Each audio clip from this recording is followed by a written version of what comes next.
여러분 안녕하세요. 오늘은 아이폰 10 얘기를 좀 해보려고 합니다. 지금 이 순간 당신의 개인정보가 가장 많이 담겨있는 곳은 바로 당신의 폰입니다. 당신이 현재 어디에 있는지, 어떤 문자를 보내는지, 조깅 후엔 심박수가 몇인지 모두 프라이버시입니다. 오직 당신만의 것. 아이폰 두두. 2년 전에 출시된 아이폰 10이 요즘 되게 화제예요. 이 아이폰 10의 잠금 해제를 둘러싸고 검찰이 굉장히 애를 먹고 있다, 이런 뉴스가 나오고 있는데요. 상황을 정리하자면 이렇습니다. 현재 검찰은 청와대 하명수사 의혹에 대해 수사를 하고 있고요. 이런 와중에 백원우 전 청와대 민정비서관실 소속이던 한 수사관이 스스로 목숨을 끊는 사고가 발생합니다. 검찰은 이 수사관의 휴대폰을 입수는 했지만 이 잠금 기능을 해제하지 못해서 사실상 수사에 전혀 진척이 없는 상황이라고 해요. 그 수사관의 스마트폰이 바로 2017년 9월에 출시된 아이폰 10입니다. 잠금 비밀번호는 6자리 암호로 돼 있다고 해요. 알파벳 문자와 숫자의 조합으로 만드는데 대소문자와 숫자를 섞어서 만들 수 있는 모든 암호에 대한 경우의 수는 568억 개라고 합니다. 그리고 이걸 일일이 다 시도를 해보려면 144년이 걸린다고 합니다. 4년 전으로 좀 되돌아가 볼게요. 미국 캘리포니아에서 테러가 발생합니다. 당시 미국 FBI는 테러범의 아이폰을 확보하지만 암호를 풀 수가 없었습니다. 그래서 애플에 요청을 하죠. 범죄 수사를 위해서는 이 아이폰이 필요하니 아이폰의 잠금 해제를 해달라고요. 하지만 애플은 거부를 합니다. FBI는 소송을 겁니다. 미국 법원에서는 FBI 손을 들어줬어요. 사안이 중대한 만큼 애플 보고 이 FBI를 좀 도우라는 거죠. 하지만 애플은 이마저도 거부를 했습니다. 애플과 FBI의 소송은 전 세계의 이목을 집중시켰습니다. FBI도 뚫지 못하는 아이폰의 보안, 아이폰에 대한 감탄이 쏟아지기도 했고요. 테러범의 정보는 당연히 공개를 해야 된다. 수사기관이라 하더라도 개인정보를 들여다볼 수는 없다. 이런 여론이 팽배해지기도 했었고요.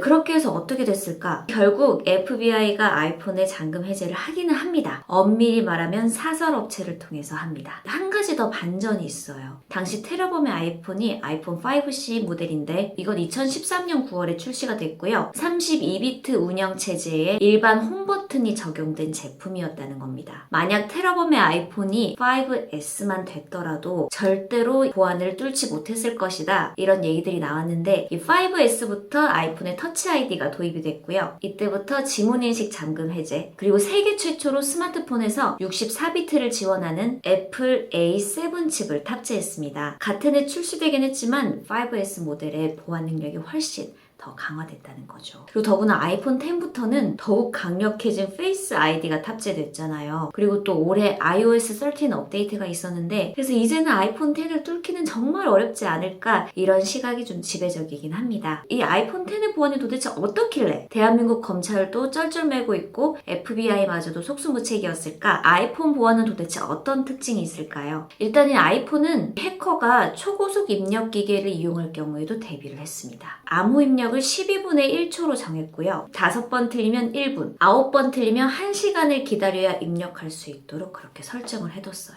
그리고 보안을 중요하게 여기는 사용자들을 위해서 10번 틀리면 안에 있는 내용을 싹 다 초기화시켜버리는, 싹 다 지워버리는 그런 기능까지 탑재했습니다. 그리고 이 아이폰의 비밀번호나 지문 정보는 오직 아이폰 내부에만 있어요. 별도의 마스터키를 제공하지 않는다는 거죠. 애플은 iOS 8 업데이트를 할 때 기존의 애플이 가지고 있던 마스터키 권한을 제거했기 때문입니다. 아이폰 잠금을 풀 수 있는 모든 열쇠를 애플이 그냥 없애버린 거예요. 사용자 외에는 아무도 알 수 없게끔. 하지만 또 아이폰의 잠금 해제가 가능하다, 이런 얘기도 나오고 있어요. 제일 유명한 곳이 바로 이스라엘의 셀레브라이트, 미국의 그레시프트 같은 이런 사설 업체인데요. 특히 이스라엘의 셀레브라이트가 미국 테러범의 5C 아이폰 잠금 해제를 풀었다는 그 업체입니다. 아이폰 보안을 뚫었다는 그 한 줄 기사만으로 굉장히 사업이 어마어마하게 커졌다고 하죠. 하지만 아까 말씀드렸듯이 이 5C 아이폰은 애플의 터치 아이디조차 도입하기 이전 모델인 거고 iOS 13까지 업데이트된 마당에서 그렇게 쉬울 것 같지는 않아 보여요. 그리고 또 이런 얘기도 있습니다. 자사의 암호 해제 장비를 팔기 위해서 자기들은 할 수 있다, 이렇게 해보고 안 되면 뭐 돈만 날리는 거니까. 그리고 전문가들이 얘기를 하기로는 아이폰의 보안 보안이 뚫렸다고 공식적으로 확인된 사례는 단 한 건도 없다고 합니다. 그러니까 누가 아이폰의 비밀번호를 해킹을 해서 그 안에 정보를 다 빼냈다거나 이런 경우는 없다는 거죠. 만약에 근데 우리 검찰이 이거를 풀거나 외부 업체에 이거를 맡겨서 의뢰를 해서 이 아이폰 보안을 뚫게 되면 진짜 애플의 강력한 보안 시스템이 새삼 회자가 되면서 안드로이드로 불똥이 튀고 있더라고요. 저는 메인폰으로는 갤럭시를 쓰고 있는데 안드로이드는 사실 태생부터가 개방형이어서 iOS만큼 보안이 강력하진 못하다 이런 얘기가 뭐 새로울 것도 없는 내용이기도 한데 삼성은 갤럭시 스마트폰에는 자체 보안 프로그램인 그 녹스를 탑재했다. 이건 아주 강력하다 이렇게 홍보를 하고 있죠. 하지만 그래도 저는 안드로이드이기 때문에 절대 제 폰으로 은행 거래, 금융 거래는 하지 않아요. 공인인증서 로그인 이런 거 절대 하지 않습니다. 돈이 많아서냐고요? 아니, 돈이 없기 때문에 절대 하지 않죠. 그러면 또 여기서 이런 질문을 안 할 수가 없는데 아이폰의 보안은 그럼 정말로 강력할까요? IT 쪽 전문가들한테 이렇게 질문을 하면 답은 이렇습니다. 세상에 완벽한 것은 없다. 블록체인을 제가 그때 한창 취재할 때였어요. 교수님, 블록체인이 만약에 도입되면 정말 안전한 거예요? 라고 물으면 안전하다고 이론적으로는 그렇지만 세상이 이제 블록체인 시스템으로 모두가 다 바뀌었을 때 그때 또 어떤 일이 일어날지 모른다는 거예요. 작년에도 되게 이슈였던 것 같은데 랜섬웨어 사태, 끝없는 창과 방패의 싸움이라는 거예요. 캡틴 아메리카의 그 방패처럼 아주 강력하고 탄탄한 정말 어떤 것도 다 막을 것 같은 그런 방패가 나온다 하더라도 이 악의 세력은 이거를 정말 또 깨트리기 위해서 어마무시한 노력을 할 것이라는 거죠. 그러니까 랜섬웨어 사태도 해커들의 그런 경로를 미리 예측해서 차단을 하더라도 해커는 또 이를 어떻게든 우회적으로 들어가서 이걸 공격하고 마비시킬 그런 생각을 이제 하는 거죠. 해킹이 아주 범죄지만 이게 자신들의 그런 먹거리? 그러지 마세요. 아무튼 아이폰도 마찬가지인 거예요. 아이폰의 보안이 강력하다고 알려질수록 해커들은 이거를 또다시 어떻게든 이 아이폰의 취약점을 찾아내서 해킹을 하려고 하는 거예요. 실제로 3년 전에 이런 일이 있었습니다. 잔금 해제를 풀었다는 게 아니라 아이폰 유저들을 대상으로 한 피싱 사기가 있었습니다.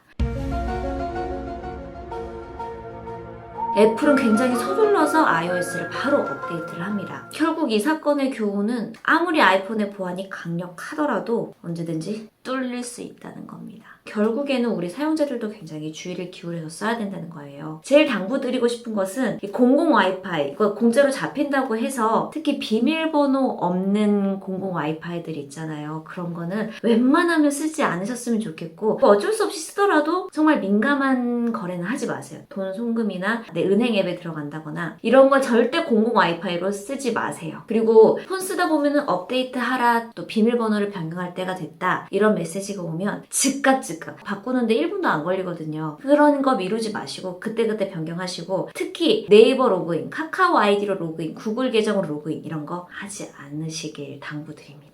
절대 잃어버리지 마시고요. 그리고 비밀번호 아직까지 뭐 2580, 내 생년월일 이런 거 하는 건 아니시죠? 보통은 영문 숫자 이렇게 비밀번호 만드시던데 영문으로 하더라도 대문자, 소문자 꼭 섞어서 하고 특수문자도 꼭 섞어서 하고 8자리 정도가 제일 보안이 좋다고 하고 너무 길면 이제 까먹으니까 인스타나 페이스북 같은 SNS를 할 때도 그 앱 설정에 들어가면은 이중 보안 이런 게 있더라고요. 그런 것도 꼭 체크해두세요.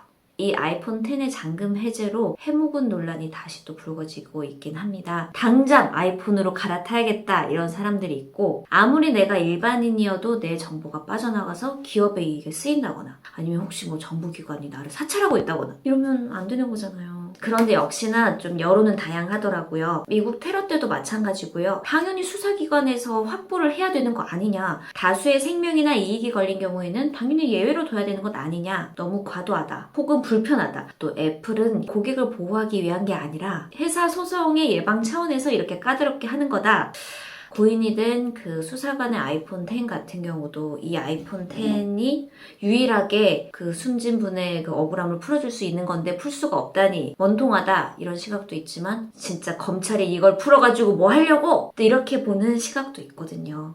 이 사건이 어떻게 풀릴지 저도 그게 굉장히 좀 궁금해요. 뭐 3주면 풀 수 있다는데 검찰이 과연 3주 안에 풀까요? S10 플러스 쓰고 있는데 이거를 좀 폰으로 갈아타야 되나 이런 생각이 생각이 들긴 해요. 대단한 건 없어요. 대단한 거 없지만 설령 내가 잃어버렸을 때 안드로이드보다는 훨씬 더 내 정보에 접근하지 못할 가능성이 크니까. 아이폰은 통화 중 녹음이 안 되거든요. 그게 이 기자들한테는 굉장히 힘든 부분이라서 이거를 뭐 녹취를 해서 다른 데 쓰는 목적으로는 절대 하지 않습니다. 그 많은 내용을 기억하기에는 이 머리가 나쁘기 때문에 내가 잘못 착각해서 들을 수도 있으니까 녹음 같은 게 사실 증빙 자료를 하는 게 낫겠다.